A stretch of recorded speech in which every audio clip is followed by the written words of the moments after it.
আসসালামু আলাইকুম। শামসুল ইসলাম আপনাদের সবাইকে স্বাগত জানাচ্ছি। অলরেডি জিম্বাবুয়ে দল চট্টগ্রামে অবস্থান করছে। তারা এসছে 5টি টি-20 ম্যাচ খেলতে বাংলাদেশের সঙ্গে। আর বাংলাদেশ দলও 15 মেম্বার্স স্কোয়াড ঘোষণা করেছে। আজকে আলোচনা করতে চেষ্টা করব বাংলাদেশ দল কেমন হলো। 15 জনের মধ্যে 7 জন স্বীকৃত ব্যাটার, 4 জন অলরাউন্ডার এবং 4 জন বোলার রয়েছে।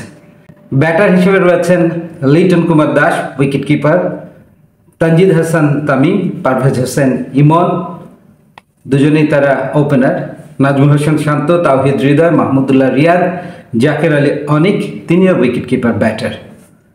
অলরাউন্ডার হিসেবে যাদেরকে বিবেচনা করা হচ্ছে Rishad Hossain leg break bowler cum batter, Sheikh Mahedi Hasan, Saifuddin এবং আফিফ হোসেন ধ্রুব।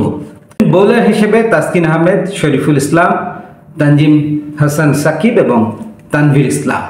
Tanvir left arm slow orthodox spinner.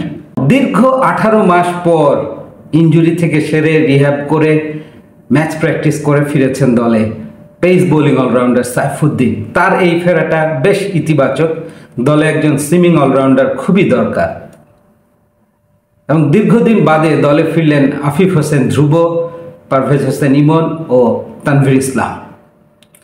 আর প্রথমবারের মতো এই 15 জনের স্কোয়াডে সুযোগ পেয়েছেন তানজিদ হাসান তামিম, বাঁহাতি এই উদ্বোধনী ব্যাটার। গত বিপিএল একটা শতক হাঁকিয়েছেন, দারুণ ব্যাট করেছেন, ছন্দে ছিলেন, ছন্দে আছেন। আক্রমণাত্মক ব্যাটিং টপ অর্ডারে তিনি করতে পারেন।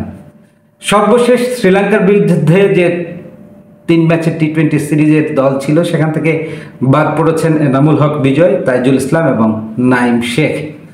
আর চোটের কারণে বাদ পড়েছেন সৌম্য সরকার ও মিস্টেরিয়াস স্পিনার আলিস আল ইসলাম। আমার মনে হয় যে 15 সদস্যের দল দেয়া হয়েছে নিঃসন্দেহে বেটার একটা সাইড, কোনো সন্দেহ নেই। কিন্তু সাকিব আল হাসান এবং মোস্তাফিজুর রহমান এই দুজনকে দলে রাখা হয়নি। আপনারা জানেন যে মোস্তাফিজ 1 তারিখ অবধি আইপিএলে খেলবেন চেন্নাই সুপার কিংসের হয়ে, এবং সাকিব ছুটিতে ছিলেন আমেরিকায় পরিবারের সঙ্গে। ফিরে এসে তিনি ডিপিএল ম্যাচ দিয়ে ম্যাচ প্র্যাকটিস সেরে নিতে চান। তারপর ঢাকা ফেজে শেষ 2টো ম্যাচে সাকিব মোস্তাফিজকে দল বিবেচনা করবে বলে জানা গেছে। সৌম্য ফিট হলে সেখানেও তার ফিরে আসার সুযোগ থাকবে।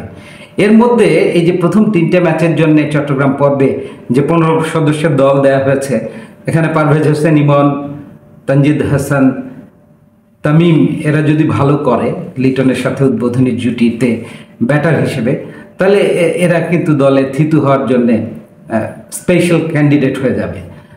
সব মিলিয়ে বলা যেতে পারে যে মেহেদী হাসান মিরাজ দলে না থাকায় চারপাশে বেশ চাওয়ার হচ্ছে যে কেন মিরাজ, কোন বিবেচনায় তাকে দলে নেওয়া হলো না। কেননা তিনি একজন চৌকস ক্রিকেটার, ব্যাট হাতে বল হাতে ফিল্ডার হিসেবে দারুণ কন্ট্রিবিউট করতে পারেন। একই সাথে অভিজ্ঞ স্পিনার তাইজুল ইসলামও কেন দলে নেই, এই দুটো ইস্যু নিয়ে বেশ কথা হচ্ছে। Otherwise rest of the selections নিয়ে কারোর কোনো দ্বিমত দ্বিধা দ্বন্দ্ব কিছুই নেই। আমরা চাইবো জিম্বাবুয়ে ওয়ার্ল্ড ক্রিকেটে অপেক্ষাকৃত দুর্বল প্রতিপক্ষ।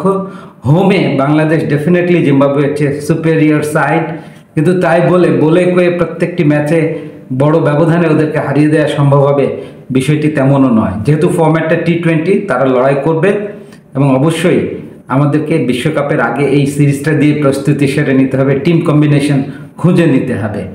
বাংলাদেশ টিম ম্যানেজমেন্ট সিলেক্টররা অলরেডি একটা শেপ নিয়ে আসছে দলে, এবং বোঝাই যাচ্ছে কোন 15 জন হয়তো এখান থেকে সুযোগ পাবে। 1-2টো জায়গা এখনও দ্বিধাদ্বন্দ্বের মধ্যে রয়েছে। এই সিরিজটা শেষে সেই জায়গাটা পরিষ্কার হয়ে যাবে। আগামী 3, 5 এবং 7 মে চট্টগ্রামের জহুর আহমেদ চৌধুরী স্টেডিয়ামে অনুষ্ঠিত হবে প্রথম 3টি টি-20 ম্যাচ, এবং ঢাকা পর্বে 10 ও 12 মে শেষ 2টি টি-20 ম্যাচ। শুভাশিস রইল টিম টাইগার্সের জন্যে। ভিডিওটি ভালো লাগলে অবশ্যই আপনারা শেয়ার করে দেবেন। আর হ্যাঁ, শামসুলস অ্যানালাইসিস এই পেজটি ফলো করে আমার সঙ্গেই থাকুন। Thanks for watching.